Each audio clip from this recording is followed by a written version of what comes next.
Halo, selamat datang di channel Belajar Bentar. Sekarang kita akan belajar bagaimana cara mentranslate dokumen kalian. Kalian pergi ke tab review dan kalian pergi ke group language. Di sini kalian akan menemukan translate. Dan pada bagian translate ini, kalian akan menemukan translate selection dan dokumen. Dan sekarang kita pilih translate selection. Translate selection ini digunakan untuk memilih teks yang ingin kalian translatekan. Dan tentunya pada bagian kanan ini akan muncul menu translator. Dan sekarang kita pilih teks yang ingin kita translatekan. Dan secara otomatis teks tersebut akan langsung di-copy ke menu translator yang berada pada bagian kanan. Dan sekarang kalian pilih bahasa yang ingin kalian tuju. Tentunya di sini kita akan memilih bahasa Indonesia.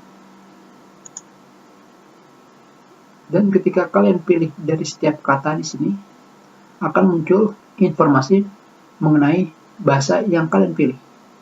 Misalkan memegang, verb, dan sebagainya. Dan di sini kalian tinggal pilih klik insert untuk mengganti kata yang telah ditranslate seperti ini. Dan sekarang kita pilih translate kembali. Dan sekarang kita pilih translate dokumen. Tentunya translate dokumen ini digunakan untuk mentranslate keseluruhan isi dokumen kalian dari atas sampai bawah. Dan sekarang kita klik. Dan secara otomatis semuanya sudah ditranslate. Tetapi di sini kalian lihat dokumen kalian menjadi dua windows. Tentunya dokumen yang kita gunakan ini adalah hasil dari translatean dan dokumen yang sebelumnya adalah hasil yang belum ditranslate.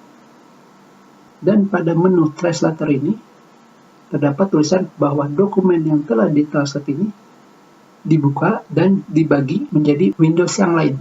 Dan sekarang kita klik OK.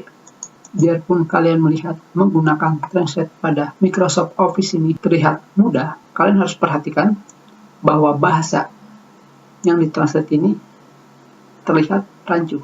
Jadi mau tidak mau kalian harus memeriksa setiap kata dan membetulkan kata tersebut. Dikarenakan hasil translate tersebut dipisahkan dengan dokumen yang asli seperti ini, maka hasil translate ini harus kalian simpan dengan menggunakan dokumen yang baru. Kalian harus menggunakan save as dan tentunya menyimpan dengan nama yang berbeda.